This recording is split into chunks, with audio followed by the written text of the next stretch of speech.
जय जय श्री सीताराम। प्रिय भक्तजनों, सभी लोगों को जय सिया राम।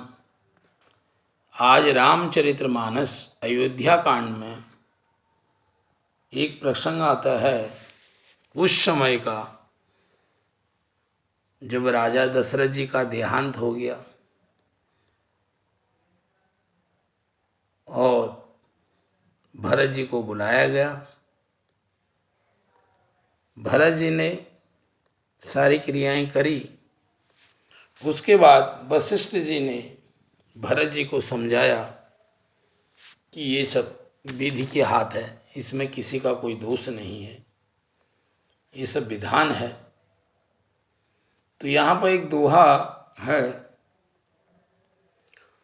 सुनहूं भरत भावी प्रबल बिलखी कहो मुनिनाथ, हानि लाभु जीवन मरनो जसु अपजसु विधि हाथ।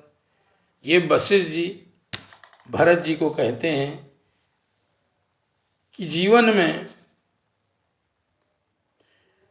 हानि लाभ अस अपयस सब परमात्मा के हाथ में, ये किसी के हाथ में नहीं है। ऐसा विधि का विधान था तो ये सब ऐसी घटनाएं हुई। तो विधि मतलब विधान, तरीका, तौर, ये मनुष्य जैसा जैसा करता है वैसे ही फल को प्राप्त करता है।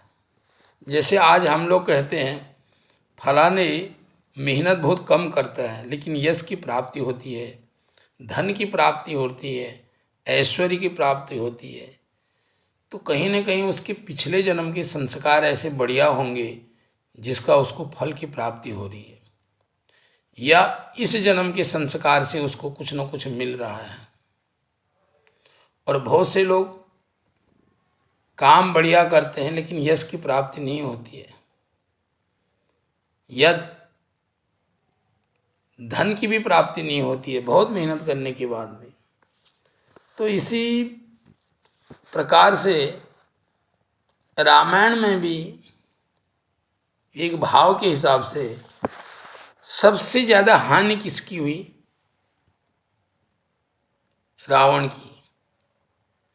क्योंकि रावण ने उस हिसाब से जो जो भी कार्य लीला करी उसका फल उसको मिला। 1,00,000 नाति सवा 1,00,000 पुत्र 1,00,000 नाति, ते रावण धर दिए ही न बाती।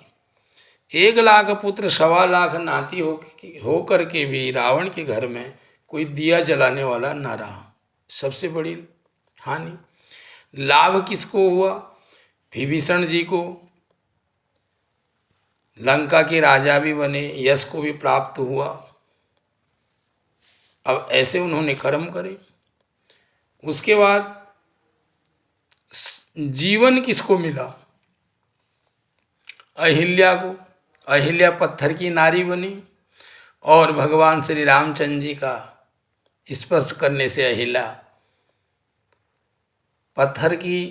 पत्थर से नारी प्रकट हुई, जीवन मिला। मरण किसका हुआ रामायण में? जटायु का। भगवान रामचंद्र जी की गोद में अपने प्राणों को त्यागा और रामचंद्र जी ने ही सारी क्रियाएं करी, दाव संस्कार किया। यश किसको मिला?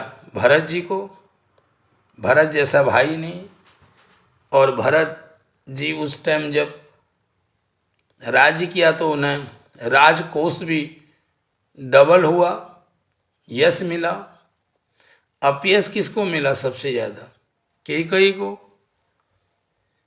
कहने का हमारा यही तात्पर्य है कि जिसने जैसा जैसा कर्म करा उसको वैसे वैसे फल की प्राप्ति हुई। विधान भगवान का बनाया हुआ है, लेकिन विधान के अनुसार भगवान जो भी हम कर्म करते हैं वो उस हिसाब से उसका परिणाम तय करता है और फिर उसका अच्छा का अच्छा परिणाम, बुरे का बुरा परिणाम सब हमें ही मिलता है।